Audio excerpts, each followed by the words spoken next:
Chapter 5. And they came over unto the other side of the sea, into the country of the Gadarenes. And when he was come out of the ship, immediately there met him out of the tombs a man with an unclean spirit, who had his dwelling among the tombs.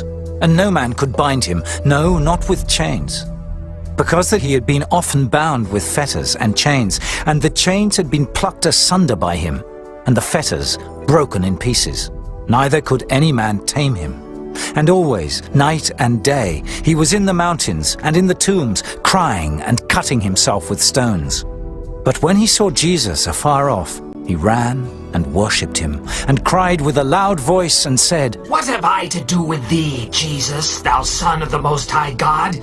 I adjure thee by God that thou torment me not. For he said unto him, Come out of the man, thou unclean spirit. And he asked him, What is thy name? And he answered, saying, My name is Legion, for we are many. And he besought him much that he would not send them away out of the country. Now there was nigh unto the mountains a great herd of swine feeding. And all the devils besought him, saying, Send us into the swine, that we may enter into them. And forthwith Jesus gave them leave. And the unclean spirits went out, and entered into the swine. And the herd ran violently down a steep place into the sea. They were about 2,000, and were choked in the sea. And they that fed the swine fled, and told it in the city and in the country. And they went out to see what it was that was done. And they come to Jesus, and see him that was possessed with the devil, and had the legion, sitting, and clothed, and in his right mind. And they were afraid. And they that saw it told them how it befell to him that was possessed with the devil, and also concerning the swine. And they began to pray him to depart out of their coasts. And when he was come into the ship, he that had been possessed with the devil prayed him that he might be with him.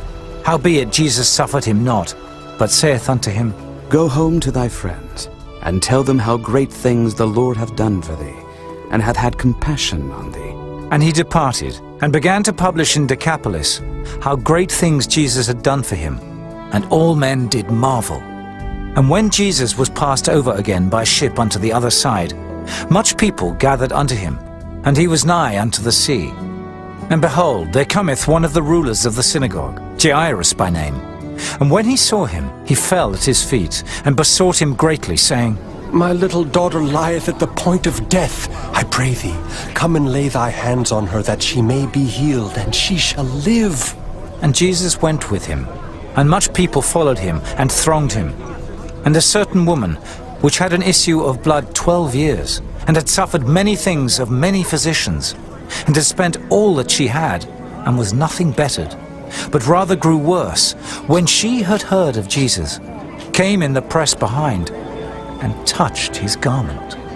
For she said, If I may touch but his clothes, I shall be whole. And straightway the fountain of her blood was dried up, and she felt in her body that she was healed of that plague. And Jesus, immediately knowing in himself that virtue had gone out of him, turned him about in the press, and said, Who touched my clothes? And his disciples said unto him, Thou seest the multitude thronging thee, and sayest thou, Who touched me? And he looked round about to see her that had done this thing. But the woman, fearing and trembling, knowing what was done in her, came and fell down before him, and told him all the truth. And he said unto her, Daughter, thy faith hath made thee whole. Go in peace, and be whole of thy plague. While he yet spake, there came from the ruler of the synagogue's house certain which said, Thy daughter is dead. Why troublest thou the master any further? As soon as Jesus heard the word that was spoken, he saith unto the ruler of the synagogue, Be not afraid, only believe. And he suffered no man to follow him, save Peter, and James, and John the brother of James.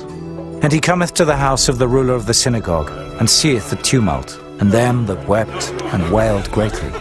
And when he was come in, he saith unto them, Why make ye this ado, and weep? The damsel is not dead, but sleepeth. And they laughed him to scorn. But when he had put them all out, he taketh the father and the mother of the damsel, and them that were with him, and entereth in where the damsel was lying.